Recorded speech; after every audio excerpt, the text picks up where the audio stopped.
Welcome back, Night Owls, to Delays After Dark. I'm Orion. And I'm Ducky. Tonight we're diving deep into the full story of Bonnie and Clyde, from their fateful meeting to the crimes that define their legacy, and finally, the dramatic way it all ended. This is a story of love, crime, and tragedy set against the harsh realities of the Great Depression. So let's begin at the very start with an introduction to Bonnie Parker. Bonnie Parker was born October 1st, 1910, in Rowena, Texas. She was the second born child out of three, and her father, Charles Parker, died when she was four, leaving the family impoverished. She moved to Cement City, a Dallas suburb, with her mother. She was known for her intelligence, creativity, and a flair for writing poetry, and she dreamed of becoming an actress or a writer. Later on in her life, but not too much later, she married Roy Thornton at the age of 15, but separated soon after due to the fact that he was heavy into the criminal activity. Despite their estrangement, she never fully divorced him, and she wore his wedding ring until the day she died. That's very interesting. Now we can move into Clyde Barrow. So, he was born on March 24th, 1909, in Toledo, Texas. His family background is he's the fifth out of seven children in a poor farming family and moved to West Dallas in search of better opportunities during his childhood. He had a nickname as a kid, Bud, and he was actually really attached to his older siblings.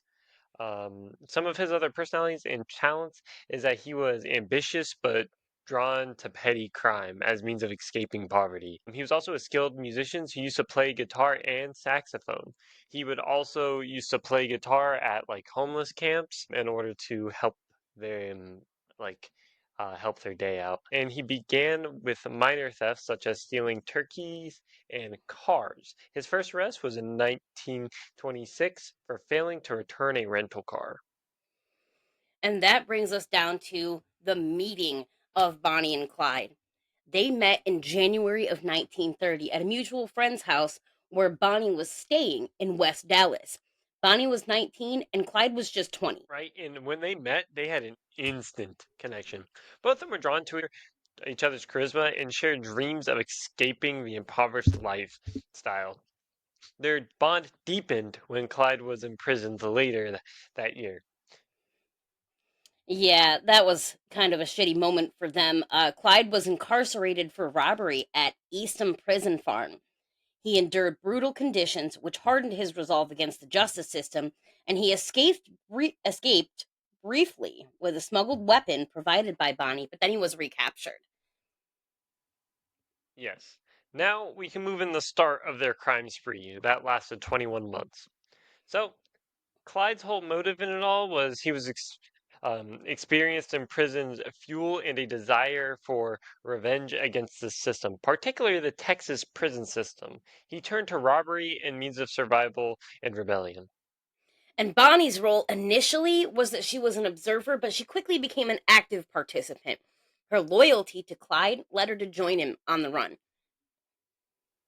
Yes, and their first crime together was a small-scale robbery of a gas station and a convenience store in early 1932.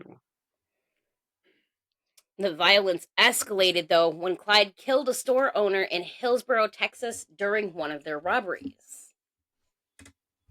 Right. And the formation of the Barrow gang, which is Clyde Jones and Raymond Hamilton. Clyde's criminal activities attached to each other, including those other two. And the group began a series of increasingly violent robberies. Another thing to note is that Clyde's brother was also heavy into the criminal activity. Absolutely. Let's delve right into the crimes, the main crimes that Bonnie and Clyde are known for. The first of which is the murder of John N. Booker. The date, April 30th, 1932, in Hillsborough, Texas. The people, Clyde Barrow and Raymond Hamilton. And what happened was Clyde and Hamilton entered Booker's jewelry store intending to rob it. During the robbery, Booker was fatally shot. Local authorities launched an investigation into this, but initially they had very few leads. The murder was reported in the local newspapers, highlighting the brutality of the crime, and it began to increase public fear.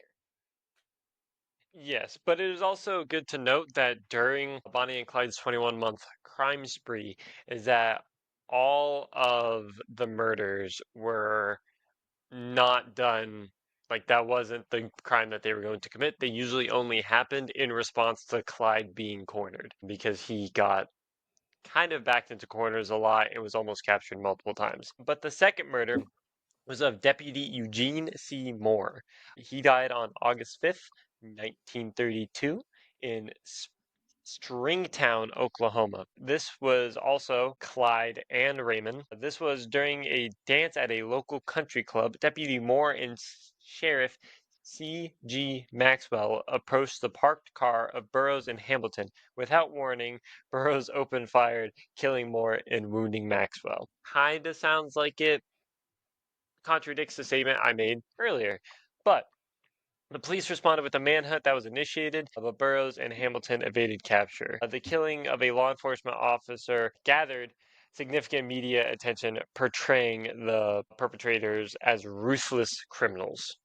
And with the little side notes of things that we've already mentioned here in the in between while looking at our notes, clearly there was more beyond them being ruthless criminals. And just a lot of the media sensationalism painted them as heartless people that weren't really people, like soulless.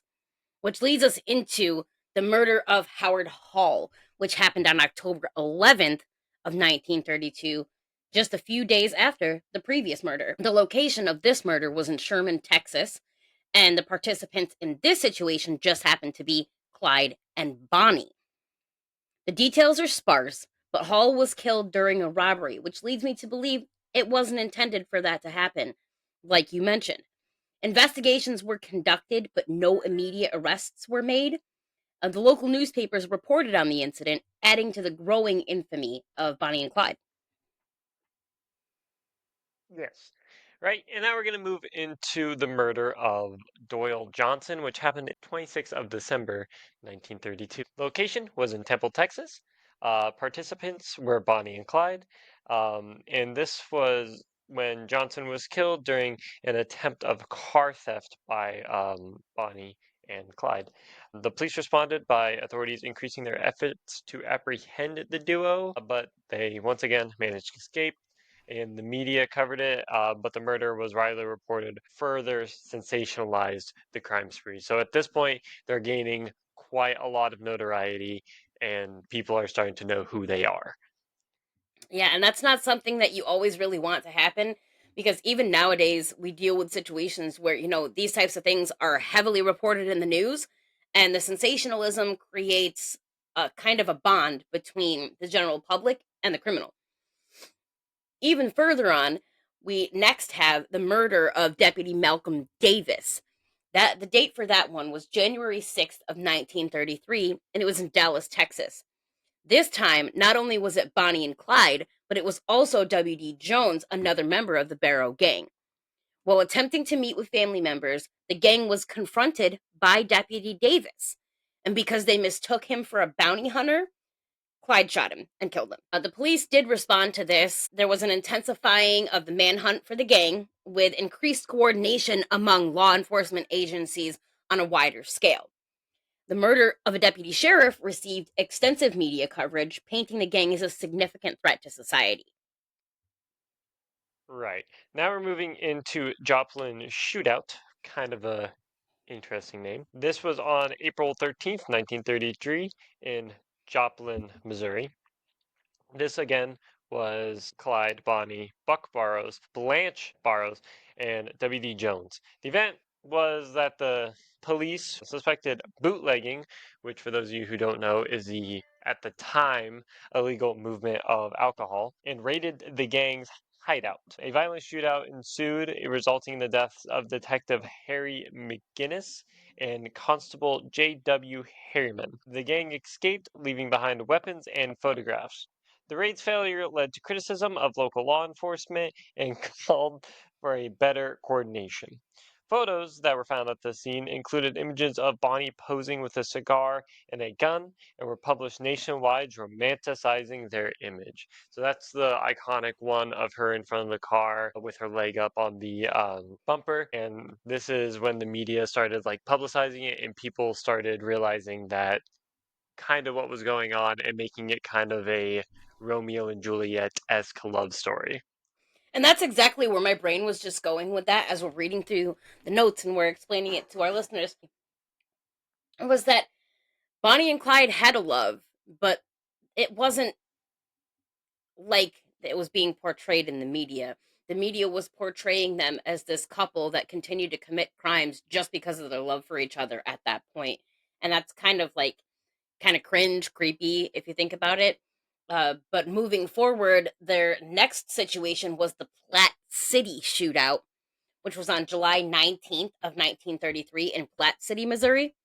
And the participants at this were the same as the previous: Clyde, Bonnie, Buck Barrow, Blanche Barrow, and W.D. Jones. The gang was confronted by law enforcement at the Red Crown Tourist Court. A fierce gun battle ensued, during which Buck was critically injured and Blanche was blinded in one eye. Despite inflicting serious injuries, authorities once again failed to capture the gang, leading to frustration and increased efforts. Reports highlighted the gang's narrow escape and the severe injuries sustained, increasing public interest. And by this point, you have to wonder, does the public have any type of faith in these police? Because how many times already? We're at 7 times that these people have escaped capture from local law enforcement. Yes, at this point, a lot of people were kind of questioning the ability of the police and questioning whether or not they're actually, you know, good at their job. Um, because, this, like you said, this is the seventh time they've had him pretty much cornered and have let him go. But then that moves us into the Dexfield Park shootout. The date for this was July 24th, 1933, at Dexfield Park near Dexfield, Iowa. The participants again were Bonnie and Clyde, Buck, Blanche, and W.D. Jones. Right.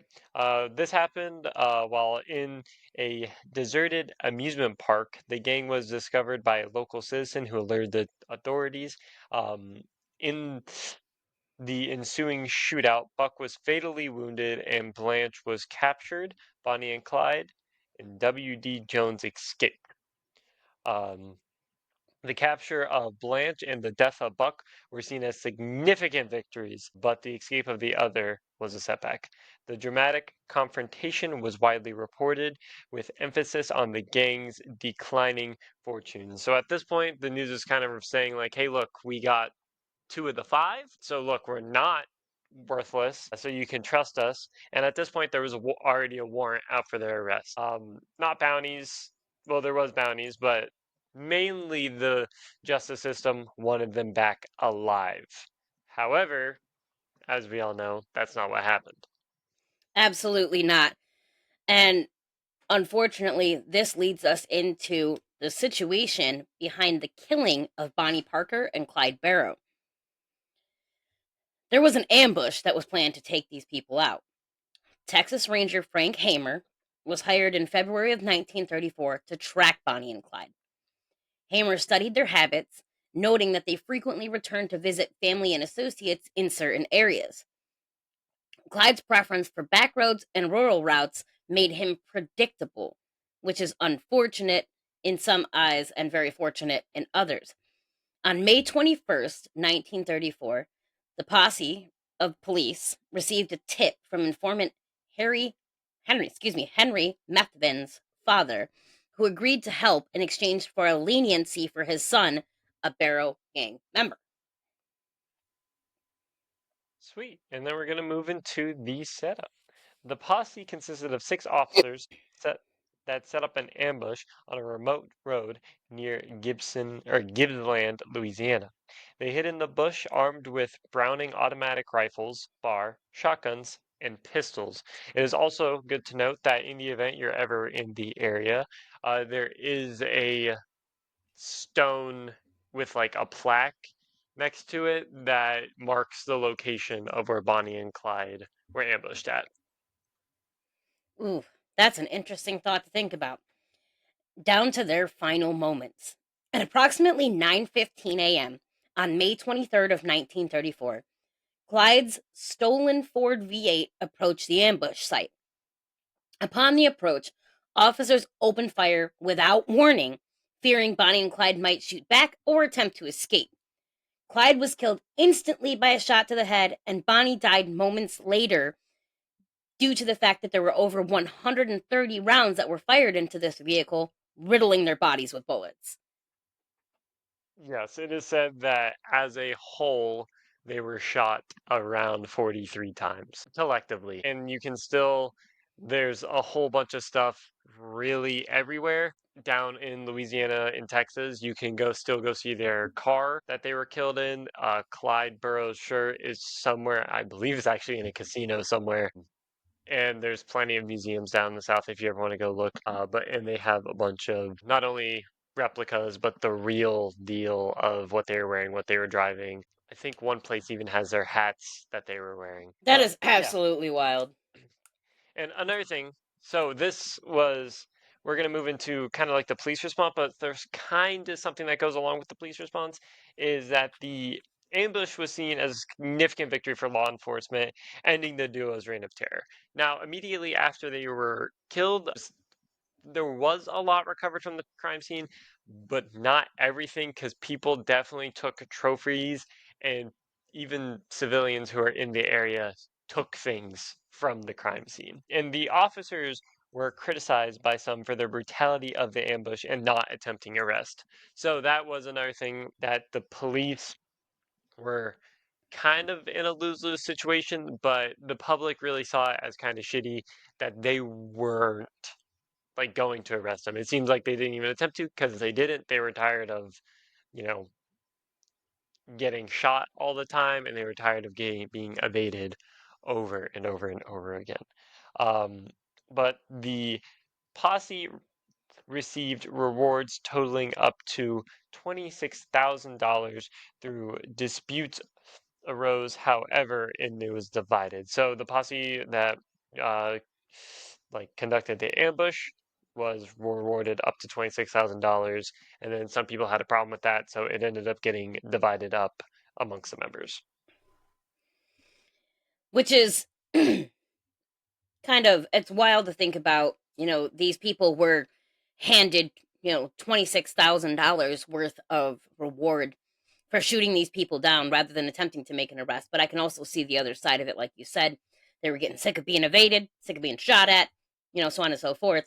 The media coverage was nationwide, and they published extremely graphic photos of the scene, including the bullet riddled Ford V8 that Clyde was driving, the bodies of Bonnie and Clyde slumped inside the car.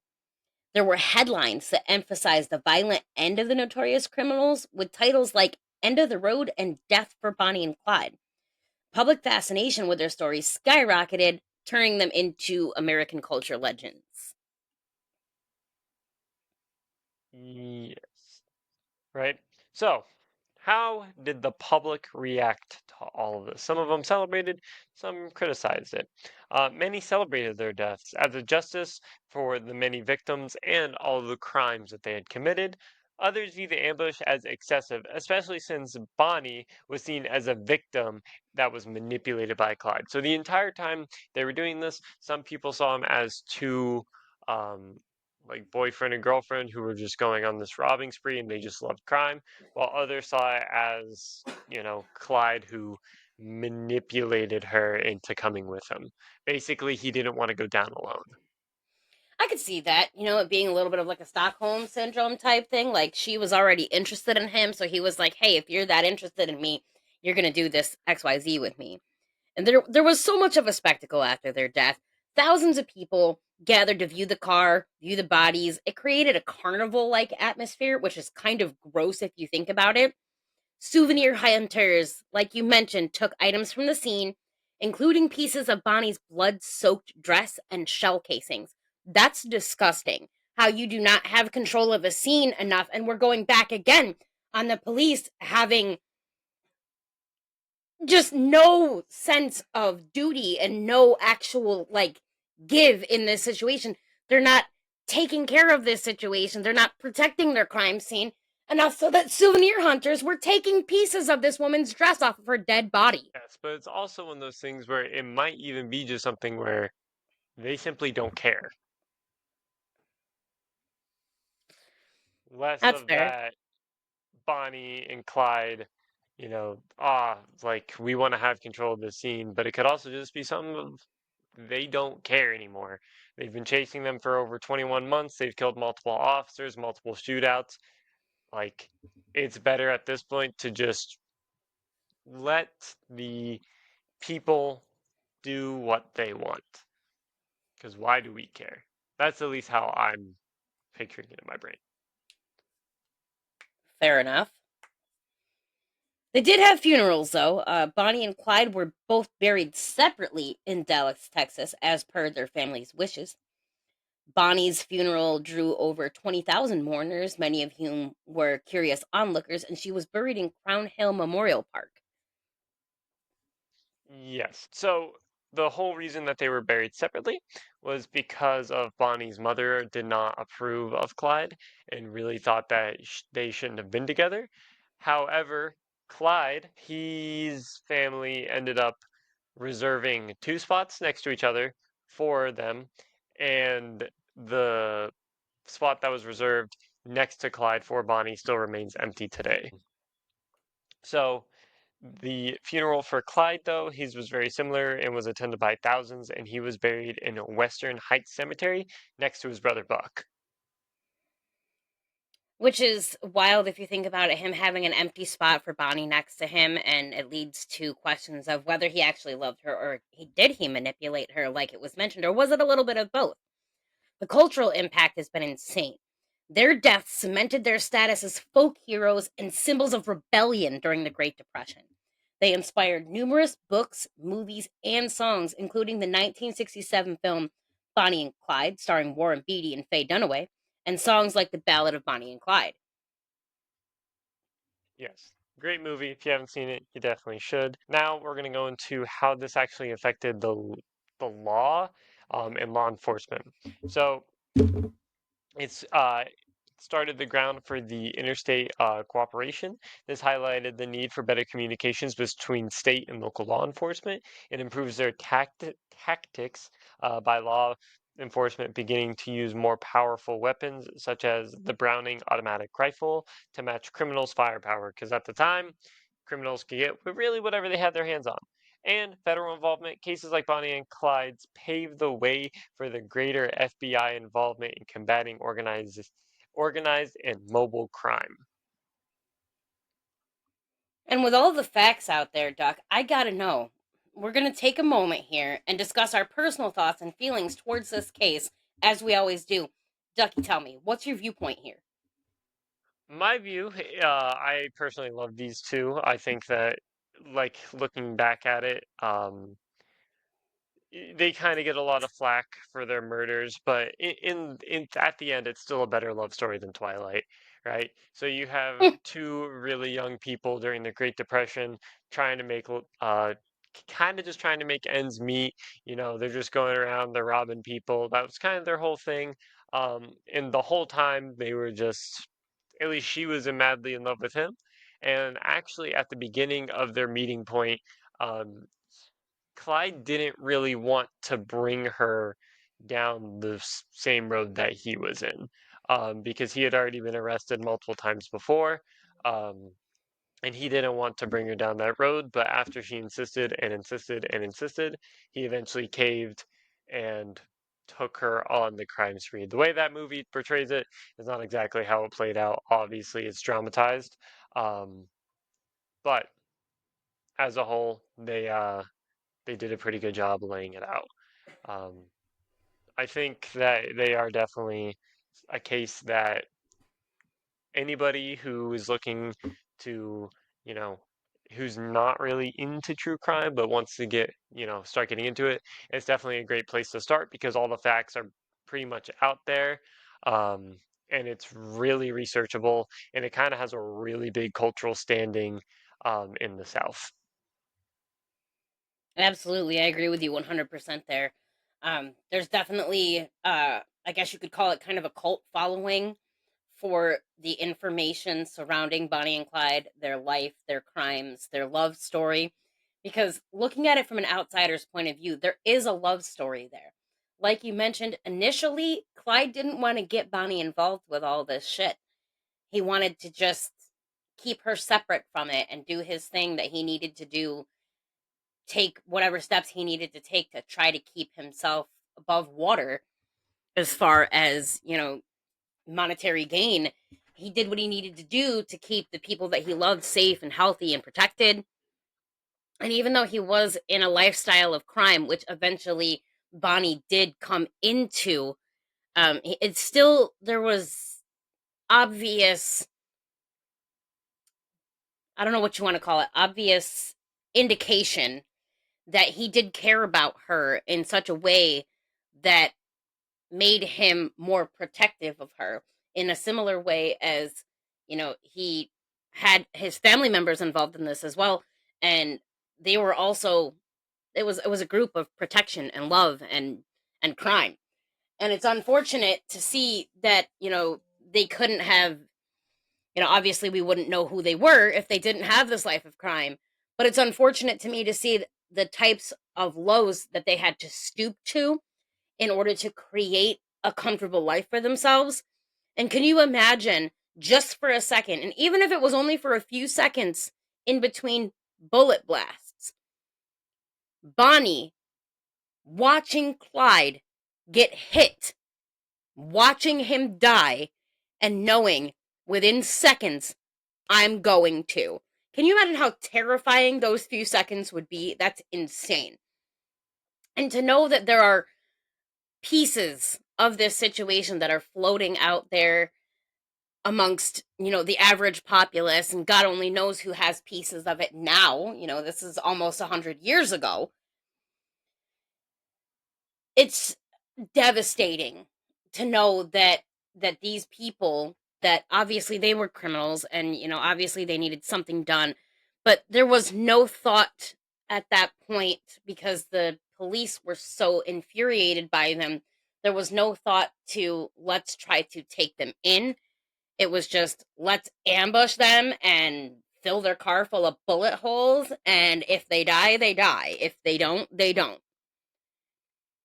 It's Yeah, devastating to think about the amount of hell that they would have had to go through as a couple to even be a couple amongst their life of crime. yeah, and I definitely think it's worth noting that I think she definitely, I think that